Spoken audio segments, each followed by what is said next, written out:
எனக்கு அன்பான சகோதர சகோதரிகளுக்கு என் அன்பின் நல்வாழ்த்துக்கள்.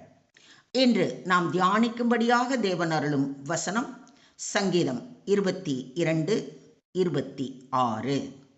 சாந்த குணமுள்ளவர்கள் புசித்து திருப்தி அடைவார்கள். கர்த்தரை தேடுகிறவர்கள் அவரை துதிப்பார்கள். உங்கள் இருதயம் என்றென்றைக்கும் வாழும். ஆமென். இன்றைய தியான வசனம் தேவனை தேடுகிறவர்களின் வாழ்க்கையில் கிடைக்கும் திருப்தி, துதி, நித்திய நம்பிக்கை ஆகிய 3 ஆசீர்வாதங்களை எடுத்து காட்டுகிறது. முதலாவது, சாந்த குணமுள்ளவர்கள் புசித்து திருப்தி அடைவார்கள்.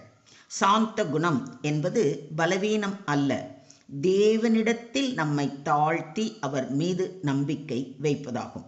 உலகத்தில் எவ்வளவு இருந்தாலும் மனதில் திருப்தி இல்லாமல் இருக்கலாம். ஆனால் தேவன் தருகிற திருப்தி உள்ளத்தில் நிறைவை கொண்டு வருகிறது. இரண்டாவது, கர்த்தரை தேடுகிறவர்கள் அவரை துதிப்பார்கள். தேவனை உண்மையாக தேடுகிறவன் தேவனுடைய ஆசீர்வாதங்களை மட்டும் தேடுவது இல்லை, ஆசீர்வாதம் தருகிற தேவனையே தேடுகிறான். தேவனை தேடும் இருதயத்தில் துதி பிறக்கும்.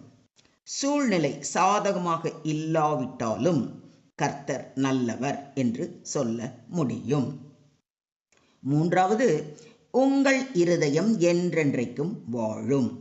தேவனை தேடுகிறவர்களுக்கு இந்த உலக வாழ்க்கை மட்டுமல்ல, நித்திய ஜீவனின் நம்பிக்கையும் உண்டு. உலகத்தின் சூழ்நிலைகள் மாறலாம், உடல் பலவீனப்படலாம், மனிதர்கள் கைவிடலாம். ஆனால் கர்த்தரில் வைக்கப்பட்ட நம்பிக்கை ஒருபோதும் அழியாது. ஆகவே இன்று நம்முடைய இருதயத்தில் ஒரு தீர்மானம் இருக்கட்டும். கர்த்தாவே, உமது ஆசீர்வாதங்களை மட்டுமல்ல, உம்மையே தேடுகிறேன். குறைவிலும் உம்மை துதிப்பேன், நிறைவிலும் உம்மை துதிப்பேன். கர்த்தரை நான் எக்காலத்திலும் ஸ்தோத்தரிப்பேன். அவர் துதி எப்பொழுதும் என் வாயில் இருக்கும் என்று விசுவாச அறிக்கை இடுவோம்.